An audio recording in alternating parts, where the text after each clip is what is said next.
Hey everyone, welcome back. Ready to jump into another deep dive. This time we're exploring A Beautiful Place to Get Lost by IIT Baba Abhay Singh. Oh, this one's special. It really is. And I gotta say, from the start, it's not your typical self-help find your purpose kind of book. It's definitely not giving you a 5-step plan to happiness. No, not at all. More like poetry meets philosophy, which honestly makes it even more intriguing to deep dive into. Absolutely.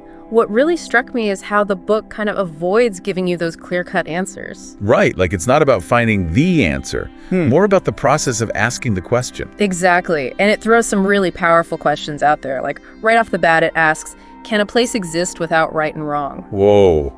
Okay, yeah, I remember that one. It kind of stops you in your tracks. It makes you question all those ideas we have about morality, you know? Like what if we stepped outside those boundaries we've built? It's like the book is saying, hey, what if we get a little uncomfortable and see where that takes us? Exactly. And it uses this really cool analogy of a caged bird afraid to fly free because of all the what ifs. So true. It's like we build these cages for ourselves out of fear and doubt. I think a lot of people listening can relate to that. For sure, that fear of the unknown is something we all deal with. But the book says that honesty, real, raw honesty with ourselves is the key to getting out of that cage. And not just the, I enjoy long walks on the beach kind of honesty. Definitely not. It's about being honest about the big stuff, the things that challenge our comfy assumptions about why we're even here. Yeah. Like, what if our purpose isn't what we thought it was? That can be kind of scary, but also exciting. Totally. And the book uses this beautiful analogy of a river to describe life, which I just love. Oh yeah, the river, it's perfect. It's not about following a set path, but about going with the flow, letting yourself be guided, you know? It's so refreshing, especially in our Western, gotta achieve all the goals mindset. Makes you think about Eastern philosophies like Buddhism. Right, like the idea of non-attachment, accepting things as they are instead of trying to force everything. Exactly. Accepting and going with the flow makes you wonder how much we struggle against the current in our own lives. Seriously, like, Yeah. are we making things harder than they need to be? And then the book throws another curveball talking about the present moment. Ah, yes. The present moment, all we really have, but it's always slipping away. It's kind of mind-boggling, right? The more you try to grab it, the more it's gone. It's this constant paradox. Yeah. But the book says that's where peace is, in that elusive present moment.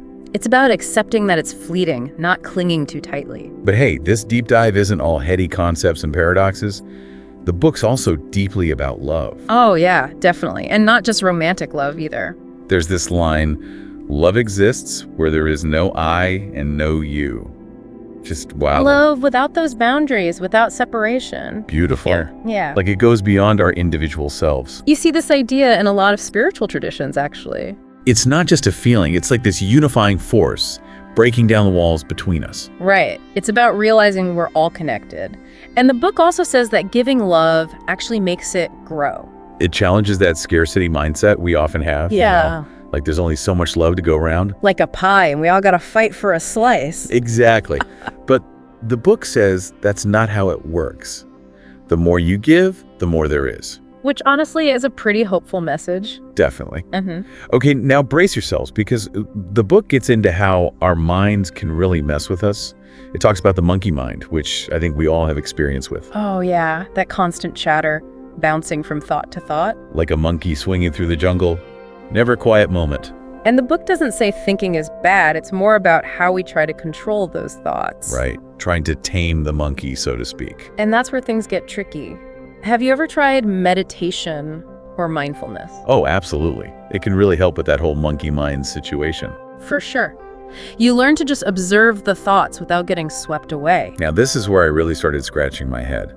The book goes into this idea of the illusion of meaning, even suggesting that life itself might be meaningless.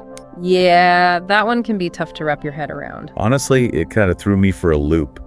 Like, if it's all meaningless, what's the point? It's definitely a challenging concept. The author uses this analogy of a mountain hidden by clouds. Oh, right, I remember that. He's saying our perception shapes what we see as real. Like, the mountain's always there, but the clouds make it look different. So our beliefs create our reality, even if those beliefs are based on something that isn't actually true. Exactly. Which can be freeing in a way. We're not stuck with one fixed reality. So it's not that meaning doesn't exist, it's that we create it. And we can choose to create meaning that's positive and life-affirming. Okay, that makes me feel a bit better. So it's about taking ownership of our own meaning making. Exactly. It's a choice. And that brings us to a more practical piece of advice from the book. Honesty, but not the surface level kind. Oh yeah, this is where the real work begins. It's about facing those parts of ourselves we try to hide. Our shadows. It's easy to talk about honesty, but actually doing it, that takes guts. Especially with all the pressure to look perfect, to fit in. It's like we're all wearing these masks, afraid to show who we really are. And the author really calls us out on that. He talks about how we judge others by different standards than we judge ourselves. It's a call to be more authentic, to be kinder to ourselves and others. And that leads to this other mind-blowing idea. The book says love isn't something you define with words, it's something you experience. It's beyond language, beyond definition. He connects it to things like meditation, mystical experiences, things that can't really be explained. It's like he's pointing to a level of understanding that goes way beyond words. And the book ends with this powerful line, "Be you until you don't." Such a simple statement, but so profound. It's about embracing who you are in this moment, but also acknowledging that you're always changing. And that until you don't part is key, because it acknowledges that life is a process of becoming. We're never really finished evolving. This book has given us so much to think about. It's definitely a lot to unpack. And we've only just scratched the surface. There's so much more to explore. Stay tuned for the next part of our deep dive, where we'll continue to unravel the mysteries of a beautiful place to get lost. We'll go even deeper into those concepts of letting go, embracing the present moment, and finding true freedom within ourselves. We'll also explore how those ideas connect to the book's message of love and interconnectedness. And we'll leave you with some practical tips for applying these insights to your own life so you can create your own beautiful place to get lost. Until then, keep those questions coming and keep exploring those beautiful places within yourselves. We'll be right back. Welcome back to our deep dive. We're really getting into some deep stuff with this book, A Beautiful Place to Get Lost. Yeah, it's one of those books that kind of stays with you even after you put it down. It's got that lingering effect. Definitely. One thing that's been swirling in my mind is this whole idea of control, or rather letting go of control, Ooh, that's a big one. especially in our go culture. Right. We're all about productivity, achievement, planning everything out. But the book suggests that maybe all that striving and controlling is actually making us suffer more. Makes you think, doesn't it? Like, are we swimming upstream when we could just be floating? Exactly. And it ties back to that monkey mind thing we talked about earlier. Monkey mind. Never a dull moment with that one. Constantly trying to figure things out, make sense of the world, predict what's going to happen next. And that constant chatter can be exhausting. It keeps us from really being present, which the book says is the only place where life actually exists. But then it also says that the present moment is fleeting, impossible to grasp. It's a real head scratcher. The more you try to hold on to it, the more it slips away. But the book says that's where peace lies, in accepting that impermanence. Surrendering to the flow rather than trying to control it. This part really got to me, the whole idea that life is inherently meaningless. Oh yeah, that's a tough one. I mean, if there's no inherent meaning, what's the point? It's kind of depressing, honestly. It can definitely be unsettling. But I think what the author's getting at is that meaning isn't something we find out there in the world. It's something we create. Okay, so it's not about denying meaning. It's about understanding that we're the ones who give it meaning. Right. It's like we're writing our own story, and we get to choose what that story is about. I like that. So it's about taking ownership of our own meaning making. Exactly. And choosing meaning that feels authentic and fulfilling to us. Speaking of authenticity, the book really emphasizes honesty. Not just any honesty, though. Right, it's about facing those shadow parts of ourselves. The stuff we try to hide, even from ourselves sometimes. It's tough work confronting those things. Especially because we live in a world that's all about presenting a perfect image. It's like we're all wearing masks, afraid to show our true selves. And the author calls us out on that, saying it's hypocritical to judge others while hiding our own flaws. It's a challenge to be more real, more genuine, both with ourselves and with others. To have the courage to be vulnerable. And that leads to the book's really unique perspective on love. It's not that mushy romantic love you see in movies. It's something much deeper, more expansive. It's about recognizing the interconnectedness of everything. Yeah, like we're all part of this larger web of life. And that love is the force that binds us together. And then there's this whole thing about suffering. Suffering, who needs it? Right. But the book says a lot of our suffering comes from clinging to illusions. To those stories we tell ourselves even when they're not true anymore. Or from resisting change, trying to hold on to things that are already gone. It's like we're fighting against the current instead of just letting go. And the book says that's where freedom lies, in letting go of those stories and those attachments. In surrendering to what is. A beautiful place to get lost. Really encourages a different way of seeing the world. It's about questioning our assumptions and being open to new possibilities. About finding beauty and wonder in the midst of chaos. And ultimately about realizing that we already have everything we need to be happy and free. It's just a matter of letting go and allowing ourselves to experience it.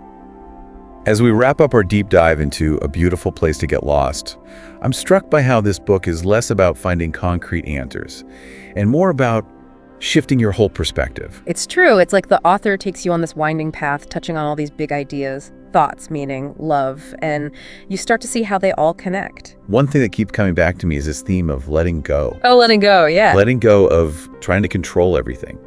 Letting go of beliefs that might be holding us back. Even letting go of the need to always have everything figured out. It's like the book is saying, hey, what if we just embrace the mystery of it all? Exactly. And it all ties back to that focus on being present, right? Absolutely. When you let go of the past and stop worrying so much about the future. You can actually be here now. Exactly. The author also challenges us to think differently about truth. Like, what if there isn't one big truth with a capital T? Oh, okay. Yeah, that's a big one. He suggests that reality is kind of subjective, like it changes depending on who's perceiving it. So we all experience things differently because we're coming from different places. Right. Our beliefs, experiences, all that shapes how we see the world. So what's true for one person might not be true for another. That's pretty mind-blowing when you think about it. It is, but it also kind of puts the power back in our hands, doesn't it? If we're shaping our own reality, then we get to choose what that looks like. Whoa, yeah. We're not just passive observers. Right. And that means our thoughts, beliefs, actions, they all matter. Because they're constantly shaping the world around us. And that brings us back to honesty. That deep down to the bone honesty the book keeps talking about. Facing those parts of ourselves that we don't always want to admit are there. It's tough work, but it's necessary. The author argues that being honest, like truly honest with ourselves and others, is crucial for growth. And it makes our relationships more authentic too, right? Absolutely. And that leads to the book's perspective on love, which is what's pretty incredible. It's not that romantic hearts and flowers kind of love. It goes way beyond that. He describes it as this unifying force, something that breaks down the barriers between us.